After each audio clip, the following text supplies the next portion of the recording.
In a previous video, I talked about the 7 deadly habits and how dangerous they are to relationships. A friend pointed out to me that just noticing these things and setting a goal to not do them isn't probably a good idea, and I agree. You have to have something to replace those habits with. Those deadly habits, again, by the way, of truly miserable people on terrible lists. So, are criticizing, blaming, complaining, nagging, threatening, punishing, and bribing or rewarding to control. We need to replace those things with supporting, encouraging, listening, accepting, trusting, respecting, and negotiating differences.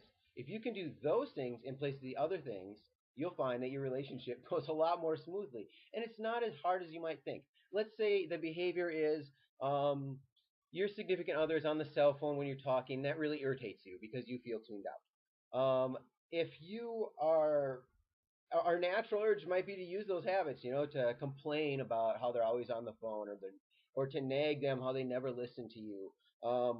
If you're a real jerk, maybe you'll even coyly try to threaten about not paying the bill or something like that. But those kind of things are not going to help your relationship. Instead, if it's already a point of contention, probably the first thing to do would be to negotiate differences and to respect their space. First of all, to just stay.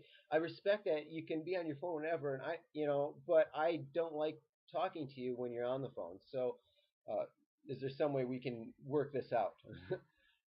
Because if you're going to let that feeling in you just go unattended, things aren't going to work out very well for you in your relationship. So, what it involves is taking these habits and using them. It reminds me a lot of when I went on Weight Watchers. When I graduated from UW Stevens Point, I was 210 pounds, and I'm kind of embarrassed in my graduation pictures. I mean, I got a double chin and everything. And I started this Weight Watchers, and I thought I was really clever. They had the Weight Watchers slide rule, so I basically reverse engineered it and turned it into a formula, and so I just used that. I didn't do the actual diet, but same thing. uh, basically turns everything into points, and you have to basically learn to eat under 30 points or under 25 points a day. So a lot of the foods, you find the macaroni and cheese is 30 points. Whoa, you can't eat that. But you can figure out how you can fill yourself up and still and still you know feel normal like you're eating.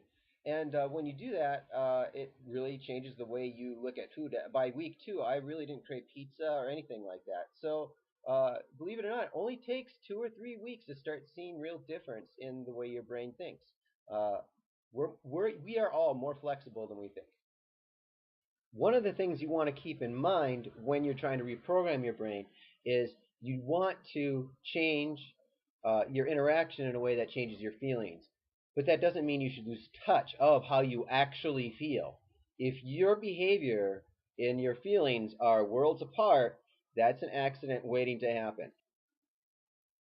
In other words, your body language and your verbal language should match.